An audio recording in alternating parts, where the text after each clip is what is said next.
štepy uskladňovať. Je to veľmi dôležitá časť procesu pred štepením, lebo zle uskladnené štepy nám proste nemusia vyrašiť, nemusíme byť úspešní napriek tomu, že sme robili všetko dobre, všetky kroky a boli sme so sebou spokojní.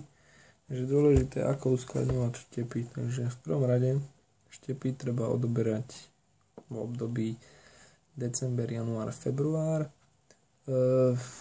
Ja mám takú skúsenosť, alebo pre istotu beriem v každom jednom mesiaci, teda v decembri, v januári alebo februári, a vlastne štepím z každého z tohto obdobia. No. Najlepšie sa mi ujeli z januára, z decembra, januára a z februára. Takže vhodné štepy sú vlastne posledná časť, vlastne jednoročné výhonky, ktoré sú väčšinou vertikálne zvislo.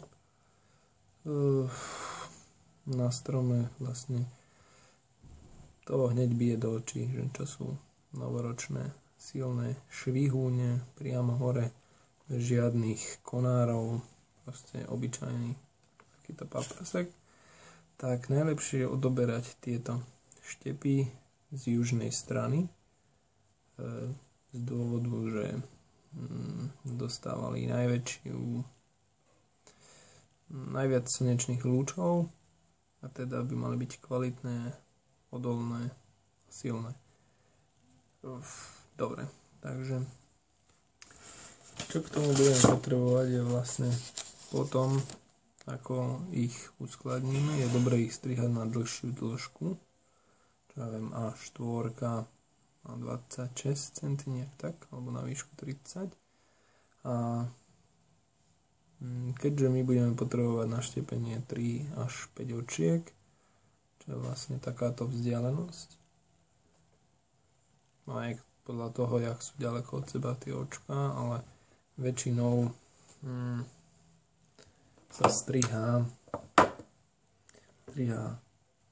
niekde od stredu, teda zo stromu zoberieme úplne od začiatku, ako proste švihúň, výhonok začína a vlastne z toho 1/3 zo spodu ucvakneme, čo je vlastne väčšinou nejaká hrubá časť a teda je nepotrebná alebo ťažko sa s ňou narába, takže najvhodnejšie sú presne tie v strede alebo na konci, podľa toho, aký je hrubý výhonok. Takže ja si ho väčšinou strihám na 25 cm,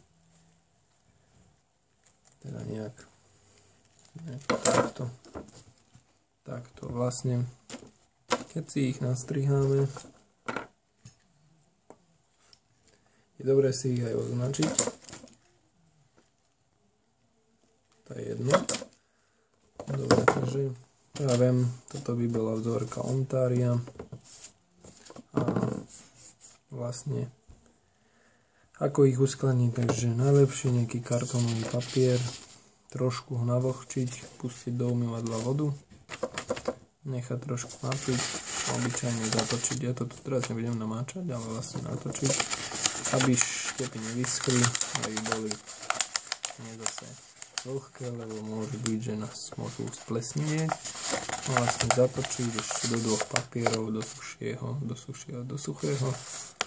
No ale vlastne, aby nevytrčali konce, tiež treba proste obaliť papierom, ale dôvod, prečo sú nastrihať dlhšie, preto, lebo tak či tak, keď budete štepiť, tak si odstrihnete tie konce a vlastne keby ste si už zo začiatku nastrihli krátky ten štep, tak vlastne môže byť, že už vám z neho nič nezostane, bude krátky, ťažko sa bude dať držať a tak. Takže lepšie ho nastrihať dlhšie a potom pri možnosti, že budete proste sekať a nevyjde vám to, tak proste si to bude sa to skracovať, až môže byť, že daný štep ani nevyužijete, alebo už je krátky a odhodíte ho.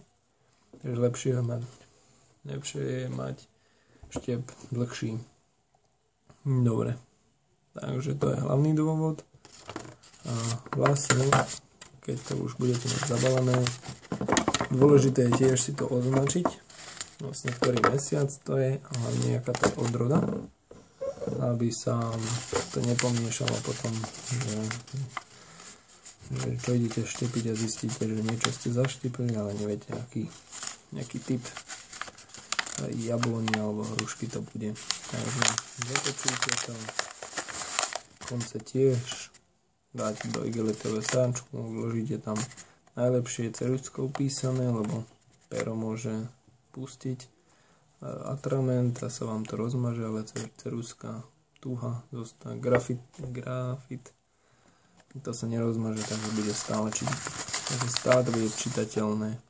A vlastne potom sú 3 možnosti. Je dobré to dávať niekde do chladničky, ak vám to žena alebo niekomu to nebude vadiť. Veľa miesta to nezaberá, pretože od toho, koľko toho máte, tých odrôd a tak. No a teda buď do chladničky, nie do mrazničky, do chladničky cca od 2 do 8 stupňov, alebo som to počul, že to ľudia aj zahrabávajú do zeme, niekde pod strom, alebo zavesia to do studne, alebo do komory, alebo do pivnice, avšak nie kovocu, lebo tam môže nastať nejaký proces, môže sa vám znehodnotiť štepy a môže byť nefunkčný, takže najlepšie to je do chladničky, do pivnice, do komory, do predsiene, kde ak máte studenú predsieň, niekde, kde nemrzne. No, takže toľko ku skladneniu štepom.